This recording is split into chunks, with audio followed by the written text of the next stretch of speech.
Hi, this is Raphael Pope-Sussman of the Center for Court Innovation. This podcast is part of a series we are doing with people seeking to curb violence and improve access to public health for at-risk minority youth, as part of the Minority Youth Violence Prevention Initiative. The initiative is a partnership of the Office of Minority Health at the U.S. Department of Health and Human Services and the Office of Community-Oriented Policing Services at the U.S. Department of Justice that encourages collaboration among public health organizations, law enforcement agencies, and community-based groups. Our podcast series highlights innovative approaches at the 9 demonstration sites that have received funding under the program.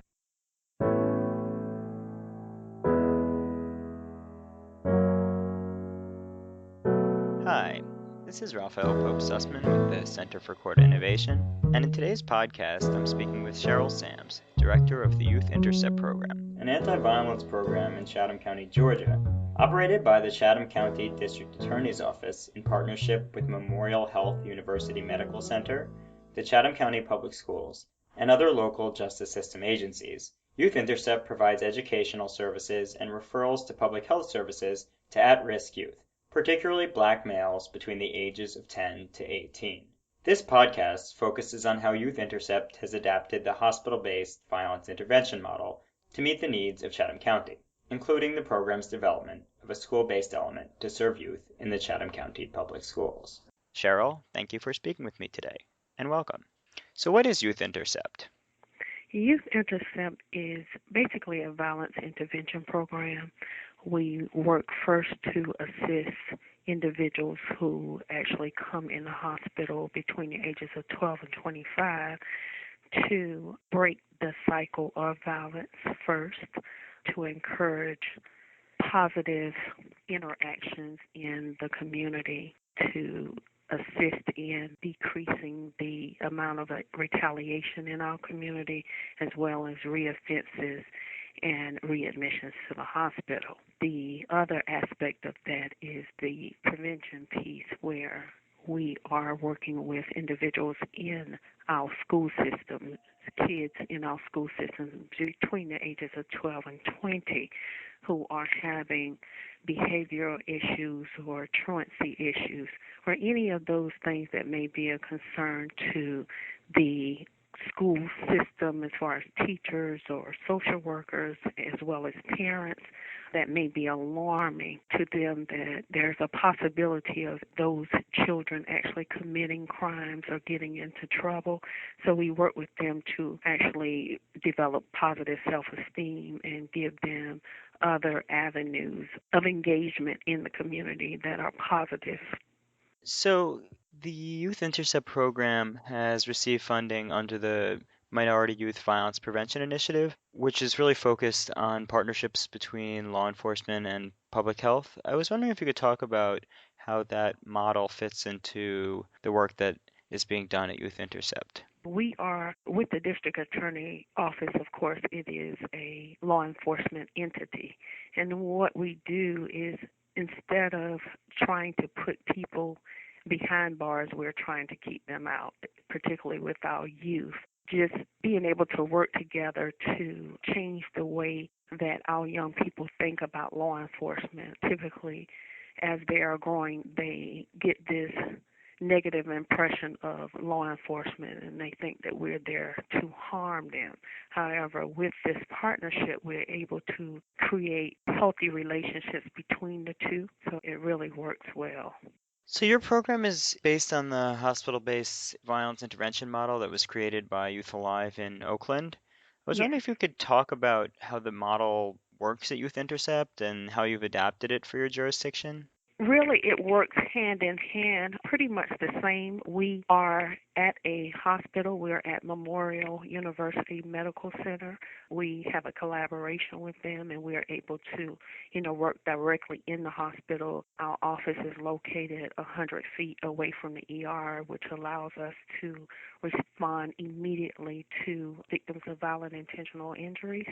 They allow us to have pagers So we have pagers on us at all times, and at that point, anytime a victim of a violent intentional injury actually is seen in the ED, we get a page letting us know that that person is there, and it gives specific information like the age and race of the individual as well as the type of injury. So we're able to respond immediately. In addition to that, we work with the medical staff, the trauma staff, which actually contacts us as well. So we are allowed to, well, we are able to work with them, immediately within a 24-hour period, just depending on the type of injury they have. We also work with their family members if there's a situation where the injured person party cannot talk at that time. We are at the hospital waiting to talk to family members to get pertinent information so that we can able to move forward with that client. Once we have contact with the client or family member, we basically offer them what we call Georgia Crimes Compensation, which allows them an opportunity to have their hospital bills paid up to $15,000, as well as counseling.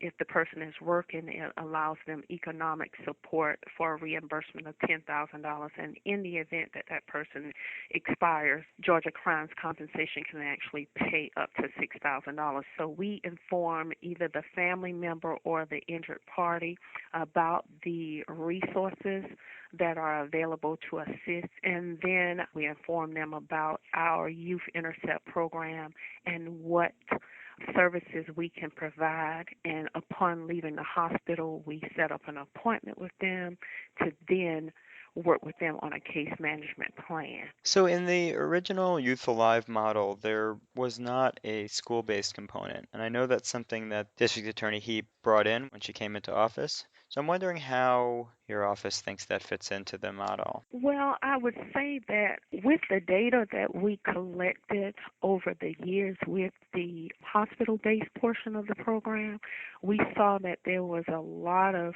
the victims that had some of the same background information, such as, truancy issues in school and the reason why they actually dropped out of school.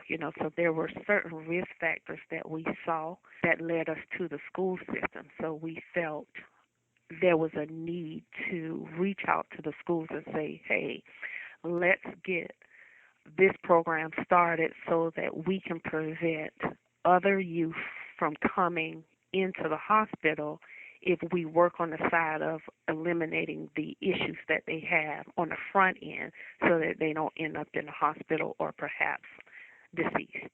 And what are the results you've seen? I would say definitely we're having a huge success rate in the sense that we actually had about 1% of the individuals that we're working with to actually commit a reoffense. However, we're seeing that there is an increase in their education levels as well as their truancy rates. So they're staying in school, they're enrolled into positive after-school activities, and are able to increase their academic scores. So we're seeing that has been a positive thing. So I'm wondering how you're measuring outcomes.